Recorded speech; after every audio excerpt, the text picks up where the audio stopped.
दोस्तों, हम हर दिन आपके लिए दिल दहलाने वाली एनिमेशन हॉरर स्टोरी बनाते हैं। तो अगर आप भी हमारी जानी हमर डार्क मोन कहानी एंजॉय करते हैं तो चैनल को फॉलो जरूर करना और हमारे चैनल का लेटेस्ट नोटिफिकेशन के लिए फॉलो जरूर करो। ये कहानी रिया और नेहा की है। दोनों बचपन से ही बेस्ट फ्रेंड्स थे और इतने सालों बाद भी वो एक ही कंपनी में काम कर रहे थे। दोनों ही सिलीगुड़ी में एक साथ रहते थे। एक बार वो दोनों देर रात एक पार्टी से घर लौट रहे थे। नेहा कार ड्राइव कर रही थी और उन दोनों के चेहरों पर तनाव और गुस्सा था। रिया ने पार्टी में नेहा के दोस्तों के सामने उसका कोई सीक्रेट रिवील कर दिया था और इसके चलते नेहा रिया से बेहद गुस्सा थी। रिया ने नेहा से कई बार माफी मांगी थी, मगर नेहा फिर भी मानने को तैयार नहीं थी। गुस्सा एक ऐसा इमोशन है जो सारे रिलेशन को कुछ ही पलों में छोटा कर देता है, और यहाँ भी यही हुआ। गुस्से में नेहा ने अपनी बचपन की दोस्त को आधी रात में एक सुनसान सड़क के बीचों बीच छोड़ दिया और वहां से गाड़ी लेकर चली गई। रिया ने जैसे ही नेहा को गाड़ी से दूर जाते देखा, उसकी आंखों में आंसू आ गए। उसने किसी तरह अपने आप को शांत किया और फोन से कोशिश करने लगी, पर उस सुनसान एरिया में कोई नेटवर्क उपलब्ध ही नहीं था। रात के कुछ तो बज चुके थे। रिया ने रोड पर ही चलना शुरू कर दिया। उसने सोचा कि थोड़ा आगे चलकर शायद उसे कोई ऑटो मिले। अपने फोन में नजरें गड़ाए रिया रोड पर चल रही थी कि तभी उसका पैर कीचड़ में पड़ गया। रिया का पूरा पैर उस गंदे कीचड़ में डूब गया था। लेकिन एक अजीब बात थी, वो कीचड़ सड़क की नॉर्मल कीचड़ जैसा नहीं था, बल्कि बेहद चिपचिपा और गाढ़ा था। और तो और उस कीचड़ में से काफी बुरी बदबू आ रही थी। रिया ने इधर उधर देखा तो उसे रोड के साइड पर एक लाल रुमाल पड़ा मिला। रिया ने उस रुमाल से अपने पैरों को अच्छे से साफ किया और उस रुमाल को वहीं फेंककर आगे चलने लगी। कुछ ही दूर चलते हुए रिया को ऐसा सुनाई पड़ा कि जैसे कोई उसकी तरफ तेजी से भागकर आ रहा हो। रिया ने तुरंत पलट कर देखा, पर वहां कोई था नहीं। रिया को यह बात बेहद अजीब लगी, पर उसने उस एहसास को अपने मन का वहम मान लिया और आगे बढ़ने लगी। चलते चलते रिया को काफी प्यास लगने लगी थी। पानी की बोतल निकालने के लिए उसने अपना पर्स खोला तो वो थोड़ी दंग हो गई। उसके पर्स के अंदर वही सड़क वाला लाल रुमाल पड़ा हुआ था। कार्तिका जंगल की रहस्यमयी घटनाएं। अलीपुरद्वार का कुमार ग्राम ब्लॉक अपनी खूबसूरत हरियाली और घने जंगलों के लिए जाना जाता है, लेकिन इन जंगलों में एक जगह है, कार्तिका फॉरेस्ट, जिसके बारे में स्थानीय लोग कहते हैं कि यह जंगल सिर्फ जानवरों का नहीं बल्कि आत्माओं का भी ठिकाना है। पहला हादसा कहते हैं करीब 15 साल पहले एक कार परिवार समेत जंगल से होकर गुजर रही थी। रात गहरी थी, चारों तरफ सन्नाटा। अचानक कार का कंट्रोल ड्राइवर के हाथ से निकल गया और कार सीधे बड़े साल के पेड़ से टकरा गई। मौके पर ही सबकी मौत हो गई। उसके बाद से लोग दावा करते हैं कि आधी रात को वही कार अब भी सड़क पर लाइट जलाकर दौड़ती दिखाई देती है, लेकिन पास जाने पर अचानक गायब हो जाती है। दूसरा हादसा कुछ साल पहले गांव के 3 युवक बाइक पर देर रात उसी जंगल से लौट रहे थे। बीच रास्ते में उन्हें लगा, पर जैसे ही उतरकर देखने लगे, पीछे से जोरदार हंसी की आवाज आई।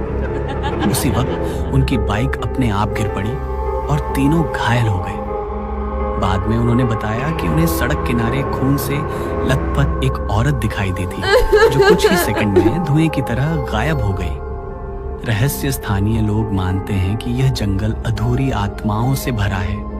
कई लोग यहाँ बच्चों के रोने की आवाजें सुनते हैं। कभी अचानक बाइक या कार का इंजन बंद हो जाता है और कई ड्राइवर बताते हैं कि उन्हें सामने कोई आकृति दिखती है, जिससे बचने के चक्कर में वे खुद दुर्घटना का शिकार हो जाते हैं। आज भी कार्तिका फॉरेस्ट की यह सड़क भूतिया रास्ता मानी जाती है।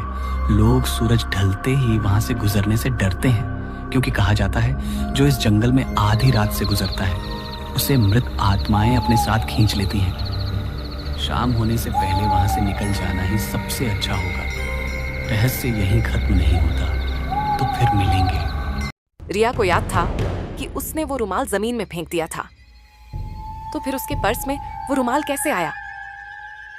रिया उस लाल रुमाल को अपने हाथ में पकड़े यही सोच ही रही थी कि उसे महसूस हुआ कि कोई उसके पीछे खड़ा है। रिया जब मुड़ी तो उसके एकदम पास तो कोई नहीं था, लेकिन थोड़ी दूरी पर ही एक पेड़ के पीछे से एक आदमी उसे देख रहा था। उस आदमी ने काले रंग की हुडी जैकेट पहनी हुई थी, जिसे देखकर रिया अचानक घबराहट महसूस करने लगी। वो आदमी दूर उस पेड़ के पीछे से उसे देखे जा रहा था। रिया उसकी शक्ल साफ साफ नहीं देख पा रही थी, मगर उसे वो आदमी किसी नॉर्मल इंसान की तरह बिल्कुल नहीं लग रहा था। सहमी सी रिया ने उस रुमाल को वहीं फेंका और तेज कदमों से आगे बढ़ने लगी। रिया अब अपने गुस्से को भूल चुकी थी। डर के मारे वो नेहा को फोन मिलाने लगी। बार बार कोशिश करने पर भी नेटवर्क नहीं आ रहा था और उसके पीछे चल रहा आदमी उसकी जान के लिए खतरा भी हो सकता था। रिया ने मन ही मन डिसाइड किया कि वो दौड़कर उस आदमी से बहुत दूर भाग जाएगी। लेकिन उसने जैसे ही दौड़ना शुरू किया, उसी वक्त उसका पैर दोबारा एक कीचड़ के गड्ढे में पड़ गया। रिया ने महसूस किया कि वो गड्ढा और कीचड़ बिल्कुल पहले वाले गड्ढे और कीचड़ जैसे ही थे, जिसमें उसका पैर कुछ वक्त पहले ही पड़ा था। रिया की समझ में अब कुछ नहीं आ रहा था, क्योंकि शायद वो उसी जगह पर वापस आ गई थी जहां से उसने चलना शुरू किया था। रिया ने जैसे ही अपनी दाईं तरफ देखा तो वहां वही काली हुडी जैकेट पहने आदमी खड़ा था और उसके हाथ में वही लाल रुमाल था। उसे देखते ही रिया की चीख निकल गई। अब रिया उसका चेहरा बिल्कुल साफ साफ देख पा रही थी। उस आदमी का चेहरा इतना भयानक था कि रिया सुन पड़ गई। उसकी आंखें अंदर धंसी हुई थीं और चेहरे पर अजीब सी दरारें थीं, जिनसे खून बह रहा था। रिया बुरी तरह रोने लगी। वो आदमी रिया को रोता देख अजीब ढंग से मुस्कुराने लगा और धीरे धीरे उसके पास आने लगा। ये देखकर वहीं जमी सी खड़ी रिया चीख चीख कर भागने लगी। डर के मारे उसने अपनी आंखें बंद कर ली। तभी अचानक वो किसी बहुत बड़ी चीज से टकरा गई। होश आया तो वो किसी गाड़ी की बैक सीट पर थी। रिया का एक सेकंड के लिए दिल बैठ गया, लेकिन जब उसने देखा कि गाड़ी कौन चला रहा है तो उसकी जान में जान आई। उसकी दोस्त नेहा ही गाड़ी ड्राइव कर रही थी। नेहा ने बताया कि उनकी लड़ाई के बाद उसे कुछ दूर जाकर रिया की चिंता होने लगी थी। आखिर वो दोनों बेस्ट फ्रेंड्स थे और जब रिया का फोन आउट ऑफ नेटवर्क गया तो नेहा और भी ज्यादा परेशान होने लगी थी। इसीलिए नेहा ने उसी वक्त वापस लौटने का फैसला किया और रिया को ढूंढ निकाला। नेहा ने कई बार रिया से उसके रोने का कारण पूछा, पर रिया ने उसे कुछ भी नहीं बताया। रिया को कभी समझ नहीं आया कि उसके साथ उस रात क्या हुआ था और शायद इसीलिए रिया आज भी उस घटना के बारे में बात नहीं करती। उस रात के बाद अगर रिया कहीं किसी के पास कोई लाल रुमाल देख ले तो उसका दिल बुरी तरह धड़क उठता है।